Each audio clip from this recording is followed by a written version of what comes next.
Right then, this is Flight from Moria, the final quest in the Khazad Dum expansion and the final quest for the Tea Party. At the moment we've had success in Passage Through Mirkwood, Journey Down the Anduin, Hunt for Gollum, Conflict at the Carrack, Hills of Them and Will, and the Dead Marshes, and Into the Pit, and we've fallen and Escape from Dol Guldurs, Journey from Rosgabel, Return to Mirkwood, and 7th level. So let's start with we've done pretty well. Not having high expectations for this quest. This is a 7. I'd only done this quest once, and my friend and I were unbelievably lucky to win it. So I have no idea how this is going to go with one person. Interesting starting hand. Steward of Gondor, Ancient Matham, Gandalf, very appropriate, Valiant Sacrifice, and the Dunedain Quest. I am going to keep it because a game without Steward of Gondor is just so much harder. So nothing really in the way of allies except Gandalf, but I'll make do. So stage 1, we won't be seeing this for very long. A Presence in the Dark. You have discovered the fate of the Dwarven colony. Yes, I said colony and not company. And seek to leave Moria, but exiting may not be as simple as entering. Prepare the quest deck. Add the Nameless Sphere to the staging area. Remove all copies of A Foe Beyond from the encounter deck. Then shuffle 1 copy of A Foe Beyond per player back into the encounter deck. Obviously done all that. As you leave the 7th level, that was a horrible place, the air grows thick and drums begin to roll from the deeps. A man-shaped shadow, yet greater, masses at the end of the hall and begins to head straight for you. When revealed, reveal 1 encounter card per player and add it to the staging area. Then add a Presence in the Dark to your victory display. Before we do that, let's just have a look at this Nameless Sphere. Oh, God, what amazing artwork. This almost could have been the back of the cards. So it's engagement 50, threat X, attack X, defense X, hit points 27. I have no idea why, because it's immune to player card effects and it cannot engage or be engaged, so I don't know why the hit points are there. X is the number of victory points in the victory display. Too deep we delved there and woke the Nameless Fear. Oh, fantastic. So basically its threat is going to be equal to my victory points, and right from the start I'll gain 2 victory points. So its threat is already 2. So we'll tuck that under there. What I might do is since it can't be wounded, I might put wound markers on it to kind of more clearly remember the amount of threat that it is. So, we'd already done stage 1B.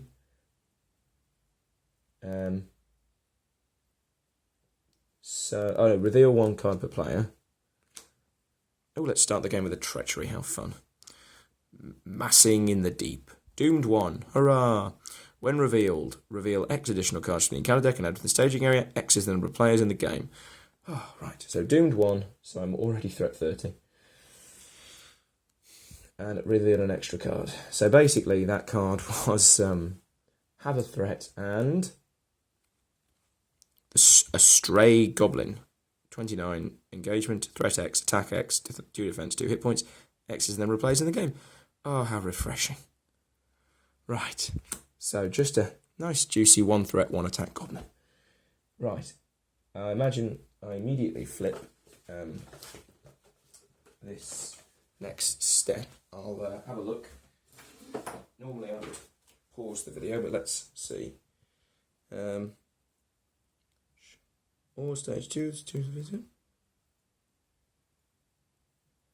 yeah, I mean, I can only presume So I've shuffled these all up. So these all say search for an exit on them.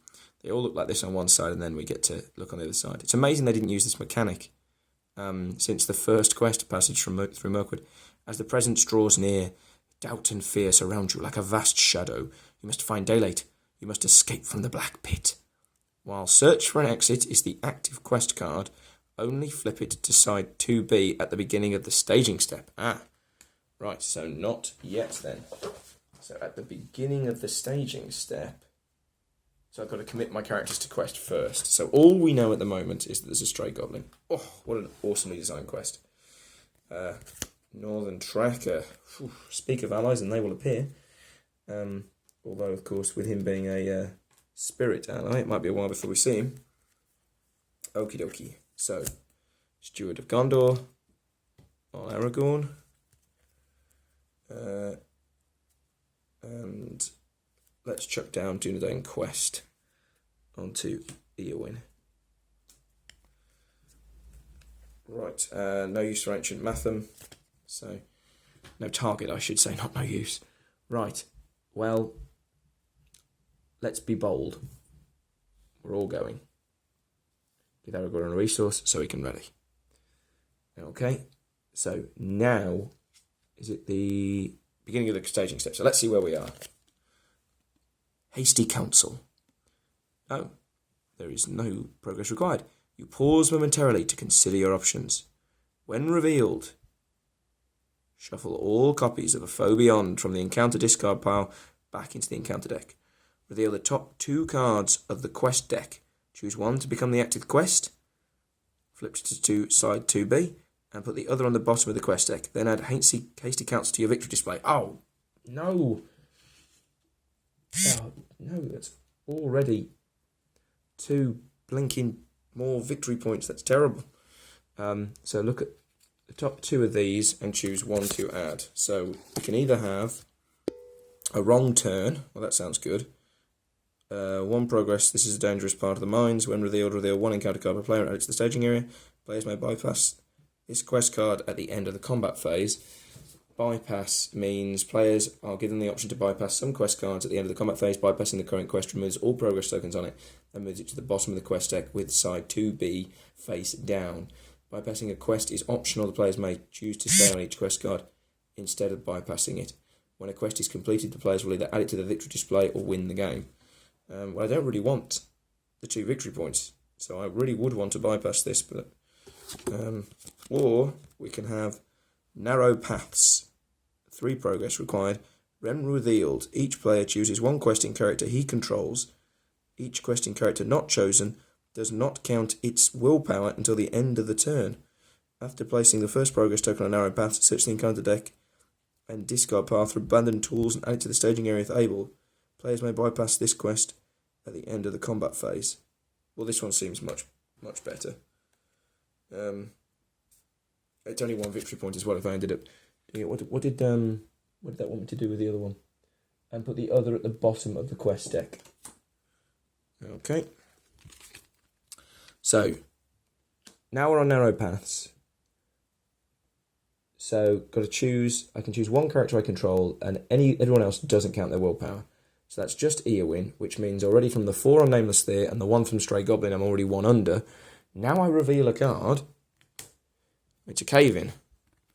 When revealed, remove all progress tokens from the current quest and active locations. If cave progress remove no tokens, it gains Surge. Another treachery. Good lord. New Devilry. What new devilry is this? When revealed, if the players are not on stage 1, shuffle the current quest card into the quest deck and reveal a new quest card. Otherwise, New Devilry gains Surge. Huh. Okay, well, our narrow paths have disappeared. What am I going to do with it? Shuffle the current quest card in the quest deck and then reveal a new one. Oh, so those blinking wrong turn that we just put at the bottom of the deck. Good lord, we're getting turned around in this quest. Running all over the shop. And yet, irritatingly, presumably, Eowyn is still the only one that counts, sir? Yes, Eowyn's still the only one that counts. So we've got Escape from Darkness. 4 progress. There is a weakness in the walls. You can practically taste freedom beyond. Oh, damnation. If only we'd had the blinking abandoned tools. Oh, how unfortunate. So, abandoned tools gains refresh action. Exhaust the attached hero to put a progress token on Escape from Darkness. Players may bypass this card at the end of the combat phase. Progress tokens can be placed on Escape from Darkness except by abandoned tools. If the players defeat this stage, they escape and win the game. Oh, good lord. We would have had such a good chance. Oh, we'll have to bypass this. Ah, dear. Right, so that's 5. Only Eowyn's going. That would be a threat. I'll discard Steward of Gondor. So it's 5 and 5, which is equal. So the Stray Goblin comes out to attack. He gets a shadow card. Aragorn defending. Attacking enemy gets plus X attack. X is the number of players in the game. Woo! So that's plus 1 attack to his 1 attack, his 2 attack. Bounces off Aragorn. So, what a crazy first turn. Right, we will bypass Escape from Darkness. So move it to the bottom of the deck with its 2 B-side face down. Now, the only reason... you're not supposed to shuffle the deck now, but I just saw what the bottom card was, and I don't want to know where the bottom card is. It wasn't a good one, but it just feels dishonest. So, it's not making any difference, thankfully, that I'm shuffling. Right then, so let me put that back. So, it is heading up. So it's 7. Perhaps if you climbed this pile of rocks, there would be a way out. Forced. If heading down is in the player's victory display at the end of the quest phase, shuffle heading down back into the quest deck. Players may bypass this quest card at the end of the combat phase. Well, I can't see why I wouldn't want to. Presumably I can only bypass 1 card a turn. Yeah, I can only presume that you can bypass 1 a turn. Right then. Oh, my goodness gracious. Right, end of the first turn. Oh, no, Eowyn had Dunedain quest. She had 5 quest. I didn't need to discard Steward of Gondor. Right, and I will use Take Backsies because this is a hard quest. So thread it by 1, and that's the second round. I think that must be the longest first turn I've had since starting this massive quest. So we've got Ancient Matham. We're finding a lot of Ancient Mathams down here, and not a lot blooming else. Right. So there's 3 resources for the Steward of Gondor. And there's a resource for each of those. I have nothing to play. Which is mildly frustrating because it just means that little stray goblin is only going to get dealt with. Even if I hold back Theodred, he's not enough to get through it by himself. So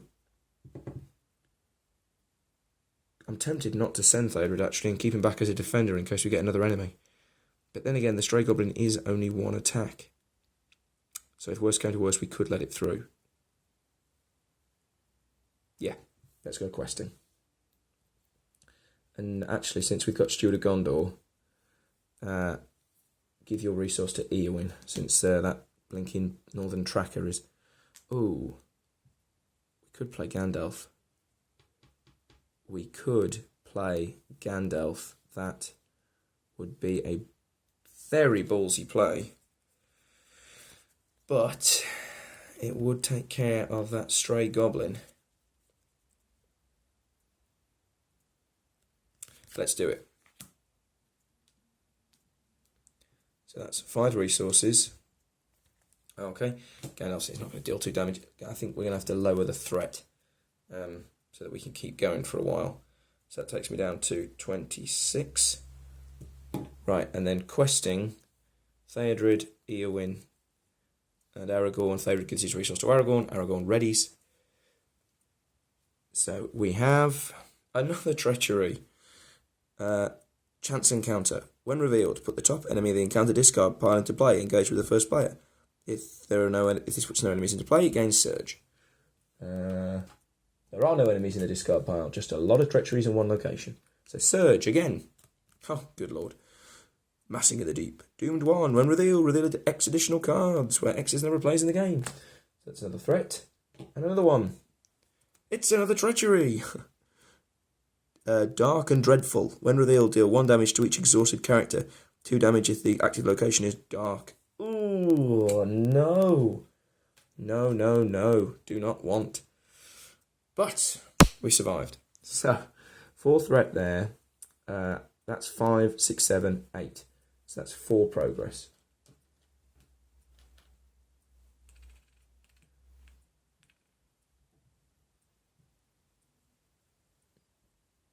we don't really want heading up, so... Okay, there's no travel choice. So, combat phase, Aragorn defends against the stray goblin. Attacking enemy gets plus X attack, where X is the number of players. 2 does nothing. Gandalf smashes it to deaths. Oh, I don't have a resource to play Valiant Sacrifice. Oh, idiot. What a foolish mistake. Damn it. Okay, Gandalf leaves. Oh, we're going to bypass heading up. Not going to shuffle this time, obviously, because I haven't seen the bottom card, and otherwise that would shuffle a card in that shouldn't be. Oh dear. Blocked by Shadow. When revealed, the first player chooses one of the following. Each player discards one card from the top of the encounter deck. If the card is a treachery, the discarding player is eliminated from the game. Or we can reveal the next quest card, putting Blocked by Shadow on the bottom of the quest deck. The players may bypass this card at the end of the combat phase. If the players defeat this stage, they escape and win the game. Well, really, it's either the tools or it's this that wins you the game. So this is an enormous gamble, but this is, far too good an opportunity to pass up. There's been tons of treacheries from the deck. Let's discard the card from the top of the encounter deck. Oh, where's Denethor when you need him? Or Henmathra of the Song? Or Rumours from the Earth? If it's a treachery, I'm out the game and we've lost. If it's not, we get to keep this location, and all we need is 9 progress and we've won. It's not a treachery. Fate is with us. It was a mere goblin archer who was blocking us. Fantastic. So we just need 9 progress and we've won. And there's nothing in the staging area. So this should be, fingers crossed, simple pimple. So everything refreshes. Threat up by 1. Gain a card. Faramir. Good lad to see when we need a lot of quest.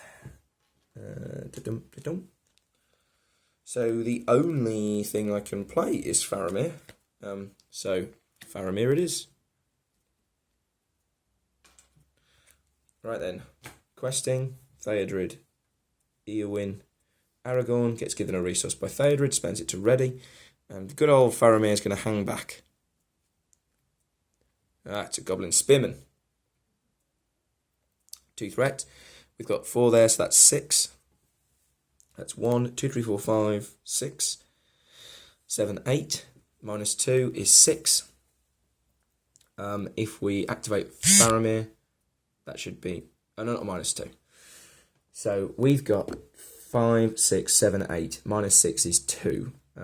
If we activate Faramir, we'll have 3 more, which would be 5. Then we could discard a card to get 1 more.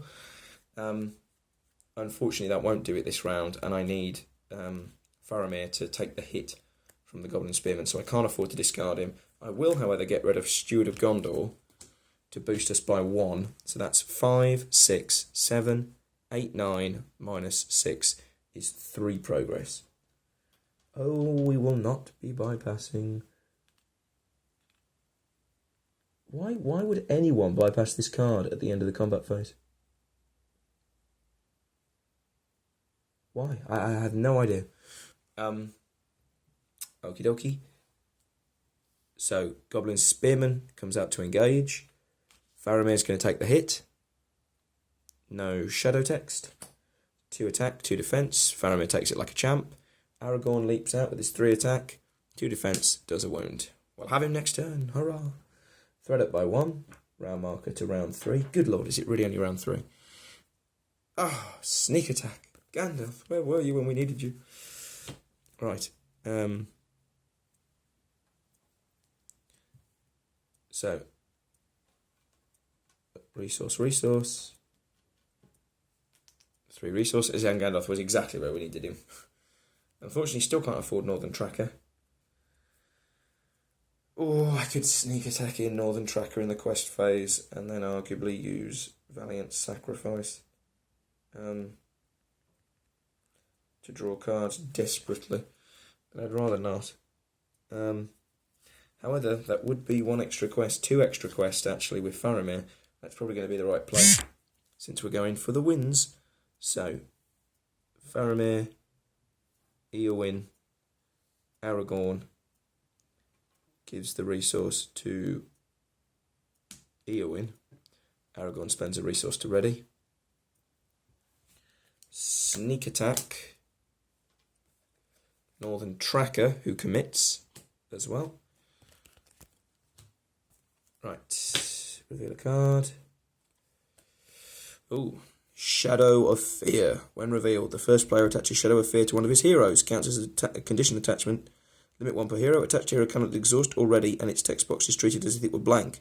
Pay 3 resources from the attached hero's pool to discard this card. Well, I think it will go on old Aragorn, because he's got the resources to pay to get rid of it. So there's nothing there. I think with 1, 2, 3, 4, 5, 6, 7, 8, 9.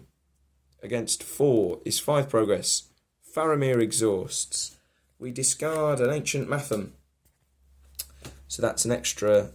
So that takes Eowyn by herself up to 6. 6, 7, 8, 9, 10. 11, 12, 13, 14. 14 minus 4 is 10 progress.